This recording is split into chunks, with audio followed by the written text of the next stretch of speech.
Sorry, keep you waiting, man. Boy, good to see you. How are you, man? Yeah, Nice very well. to see you. Nice to see you. Hey, team. You were really good. Oh, my God. Thank you.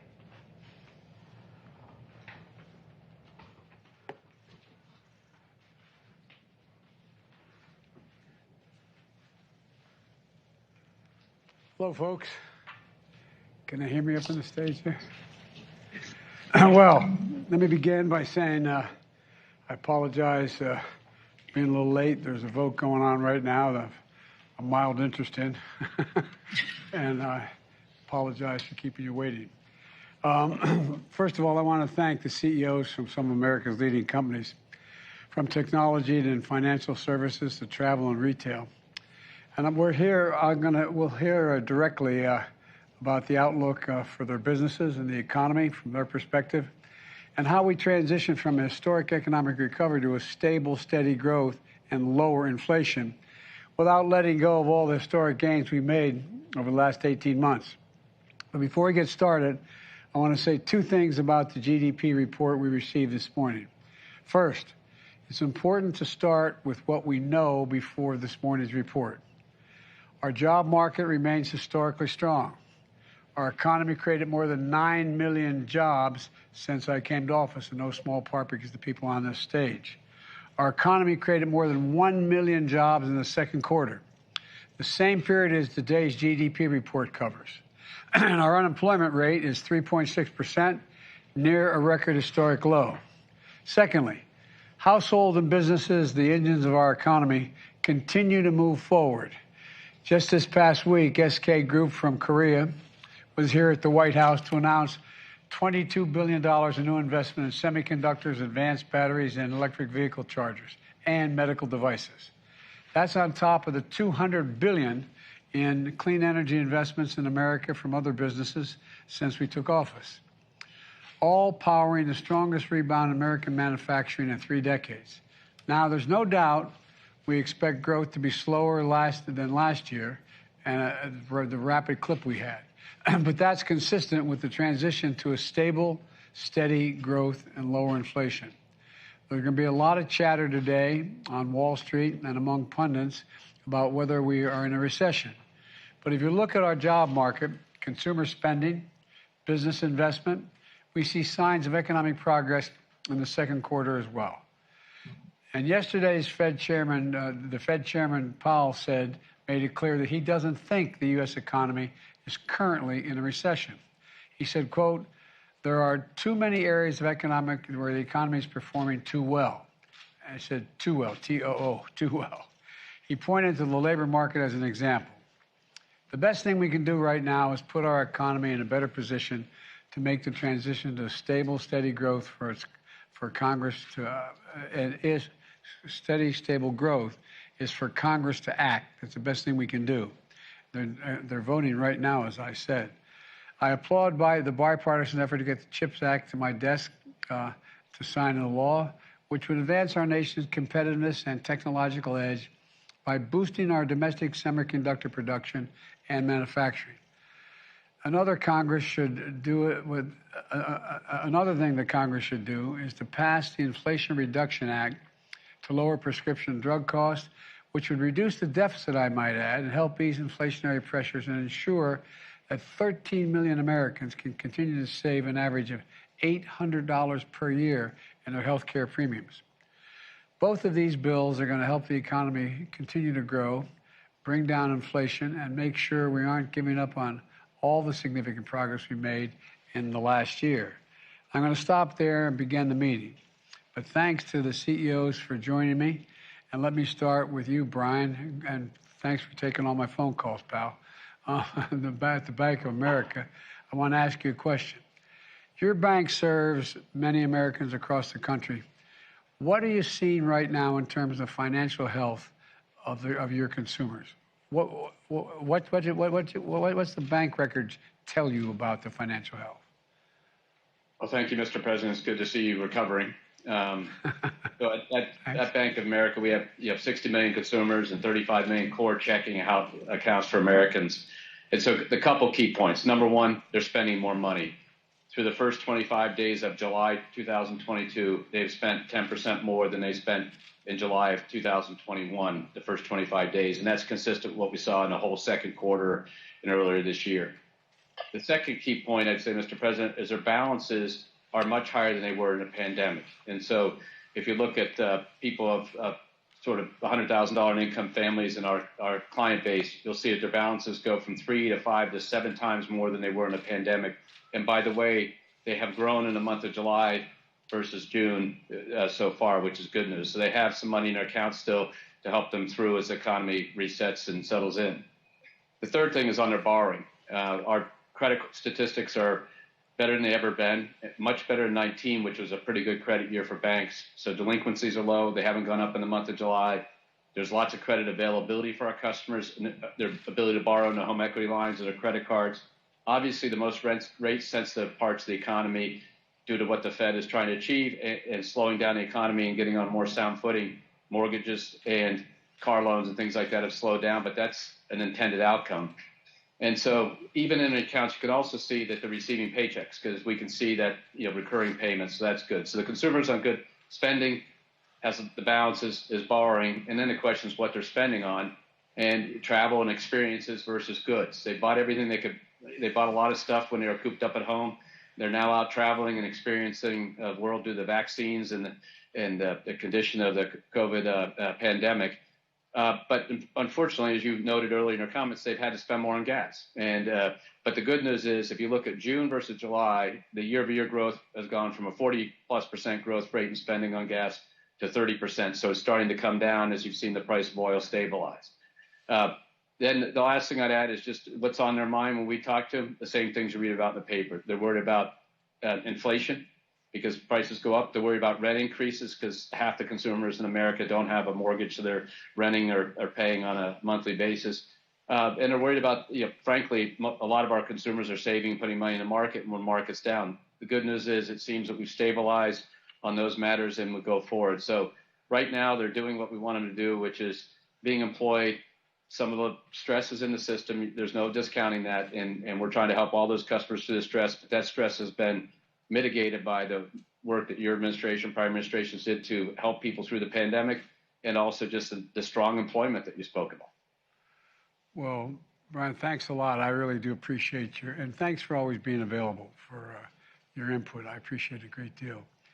And now I have a question for the CEO of Marriott, who is very disappointed to hear they're investing in travel now. It's a great concern to Tony.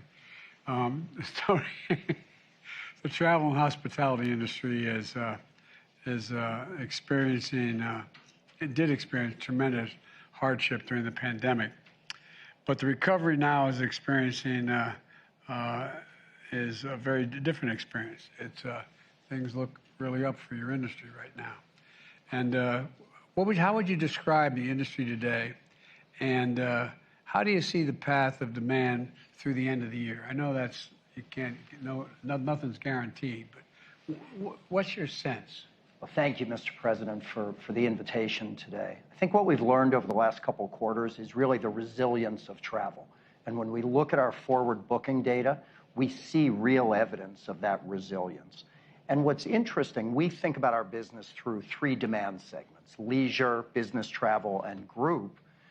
The recovery has clearly been led by leisure. And in fact, last year, leisure demand got back to where we were pre-pandemic.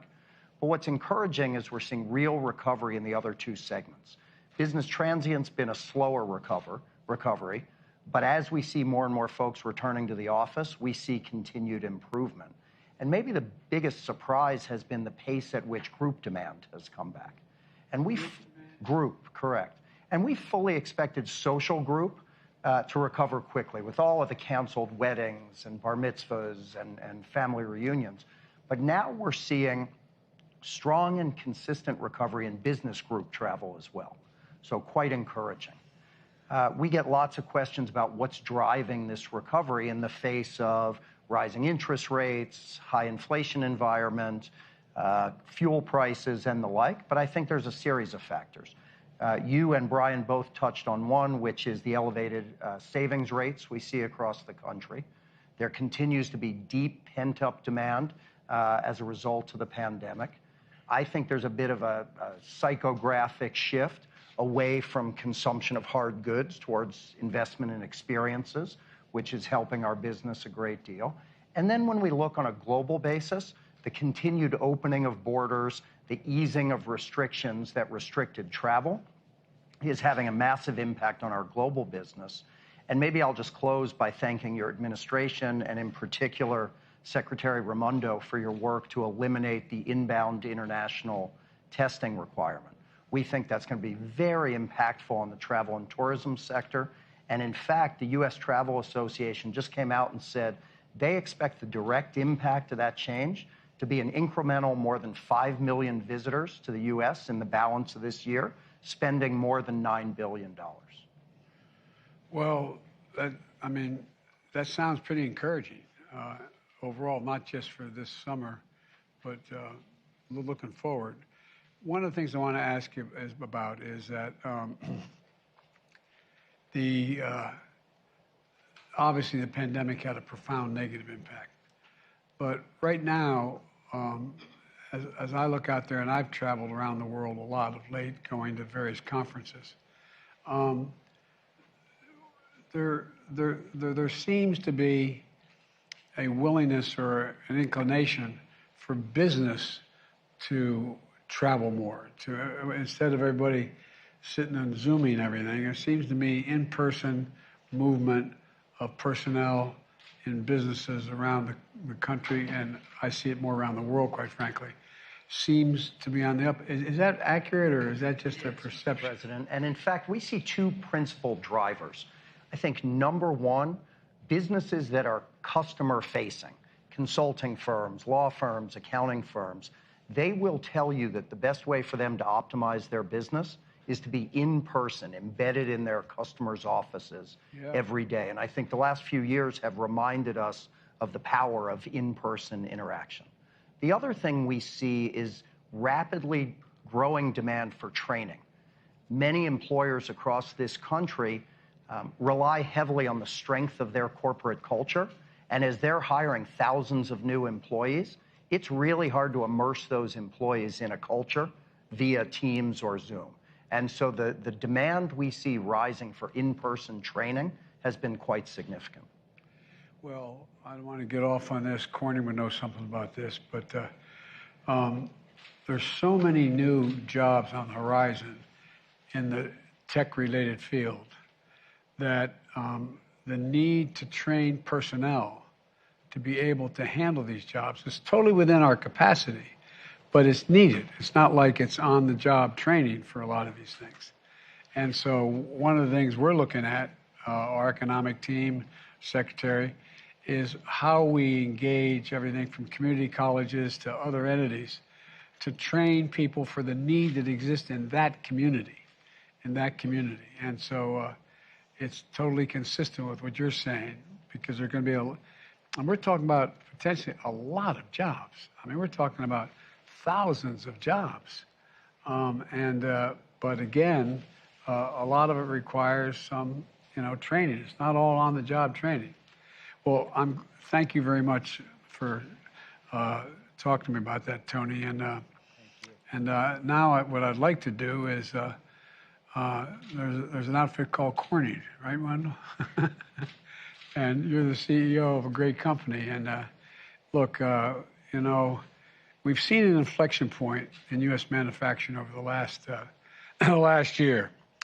And by that I mean, I can recall in the last administration, I'm not criticizing the last administration, the previous 4 years, and even at the end of our administration, Obama-Biden, the question was, are we still going to be the manufacturing hub of the world? Are we still, are we in manufacturing, where are we going to sit? We're going to do all these other things, but what about manufacturing? And so you've seen in that inflection point manufacturing in the U.S. Can you describe for me what you're seeing at Corning? What's your outlook on the manufacturing sector? Talk to me a little bit about that, if you could. Sure, Mr. President. First of all, you're right. The last 18 months has been tremendous growth for U.S. manufacturing. And we've seen that in our results. And that continues. But there's some subtle things going on as well. We just did our Q2 earnings, so the numbers are fresh in my mind. We're still having good, strong year-over-year growth. Sales up about 7%, earnings up about 8%. And so the growth rate continues at a little bit lower rate than it's been the last 18 months, though. But that good top line, there's a lot going on underneath the surface. So what's driving us is very strong demand for optical communications. Think optical fiber for technologies like 5G, broadband access, cloud computing. Very strong demand for fiber optics. And then also very strong demand for our solar materials going into renewable energy. So very strong on the infrastructure side. But if we look at the consumer side, much like Brian commented on, we're seeing a slowdown in consumer. So let me give you a few examples. We have customers who make liquid crystal displays, so think about televisions, notebooks. At this point in time, our customers are running their capacity at the lowest levels they have since the financial crisis. So panel maker utilization is down tremendously. Now, a big part of that is that build of inventory in anticipation of demand, right? But also the demand signal is not strong from the retail side for that good. So that's very low levels. Think smartphones. Smartphones in Q2 were down about 11% year over year. So pretty strongly.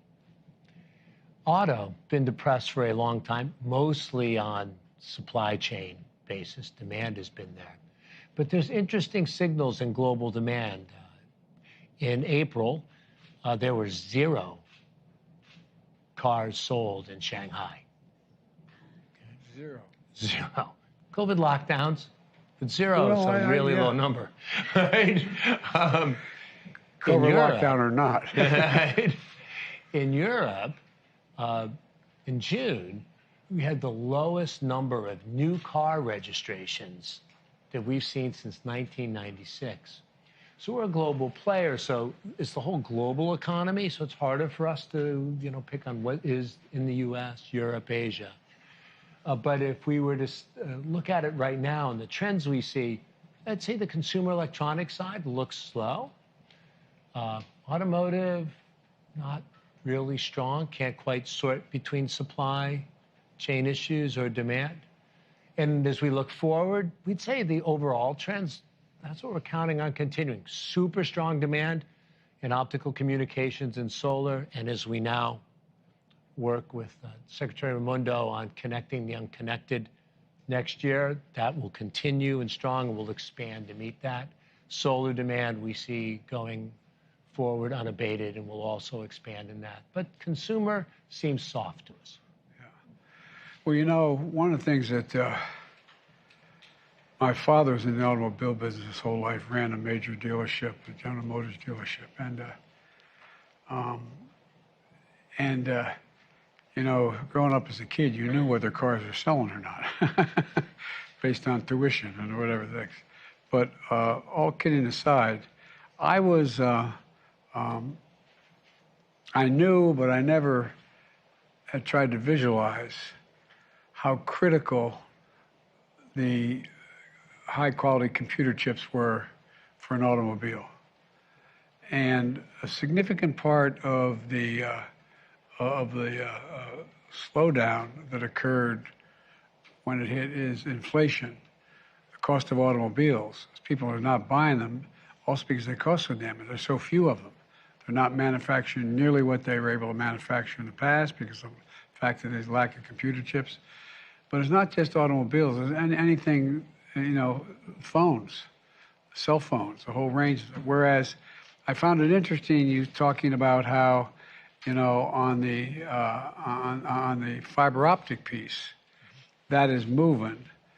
But how much of that do you think is related to the fact that we put in an infrastructure bill that provided billions of dollars for connecting the internet, for having the ability to access the internet, because we're making it available, quite frankly, with all the money we're spending to make it available to every home in America, every neighborhood. I mean, I'm not sure I'm asking the question properly. I think you know what I'm trying to get at. So talk to me about the difference, demand relating to where we fund it, and we're talking the fiber optics needed to deal with everything from solar to broadband in communities that don't have it now. I mean, one of the things I found was that, and the four of us have talked about this a lot, five of us have talked about this, is, in the middle of the pandemic, going by a McDonald's and seeing a bunch of families sitting out there in the parking lot, not eating a hamburger, but connecting to the internet because they had no access to the internet, so their kid could get access to the schooling they needed. So talk to me a little bit about how much of this is driven by the inability to afford it, or the lack of desire to get it, and how much is driven by when the government is invested in it, it makes a difference. I'm not sure I'm asking the question. I totally understand your question, Mr. President. It's a very good question. So the direct impact of the BEAD program, or the government effort to connect the unconnected, in this year, direct impact is very low. That really starts to come into its power next year. But there's also an indirect impact, which is the commitment of the government and of the administration to making sure we build the infrastructure that's required. Really does make a difference in the behavior of all the players. Yeah. So what we're seeing, though, is just strong demand from our carrier customers, because they want to be the ones that connect folks. And they're building out 5G, new tech, which needs a lot more fiber optics than 4G. And then cloud computing also needs a lot more fiber. So those are the big secular trends. But I mean, we shouldn't underestimate the power of positive leadership on things like infrastructure. Solar also. You're in the midst of passing a significant bill as we speak, hopefully, right? But if that goes through, you can expect that to trigger not just the direct government piece, but by providing that leadership, others will come in with much more serious money, right, to be able to magnify it. So it's hard to answer your question. It's a great question, but it's a very subtle effect. Well, I think you've answered it, because one of the things the Secretary has talked about is that when the government's in on something that everyone acknowledges is useful and needed, like, the fiber optic change, then everybody goes, well, maybe you're trying to tell me something, huh? Oh, so far, we've got 217 yes votes for the CHIPS bill, and the House has passed it. Sorry for the interruption. But, Madam Secretary, talk a little bit about what private sector attitudes change, if they do, if the United States or the government is taking a risk and a chance on betting on, by putting their dollars where their money where their mouth is, in terms of what needs to be done. Yeah. First of all, congratulations. That is huge. I don't want to. Trying a long time. Yeah, we have been. And the president has been amazing in his leadership on this. So thank you. Thank you. I'm a lawyer. I don't know anything about anything. You know how to lead, and that makes a difference. Well, this is a perfect example, semiconductors. I mean, the private sector is waiting for a signal, and they want predictability. There's nothing that unlocks private capital like predictability. So when the government steps up and says, We're going to invest in infrastructure, solar, chips. It provides predictability and investments, and it will encourage, I think, a lot of private sector capital to follow along. Not to mention the fact that what we're investing in, semiconductors, broadband, roads, bridges, solar, we need this. You know, we need this to compete, as we talk about. So I think it's very significant. I'm taking too much time asking all these questions, but I have great interest in your. Can I ask Janet, Secretary Yellen, how would you characterize now? And you've been very, very straightforward in your views and everything. How would you characterize the health of the economy now? Well, thank you, Mr. President. I think I would say let's first look back at the trajectory of the economy over the last 18 months.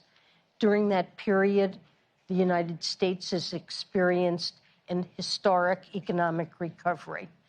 There were 9 million jobs created, over 9 million last year, and we saw the fastest single-year decline in unemployment in our historic record.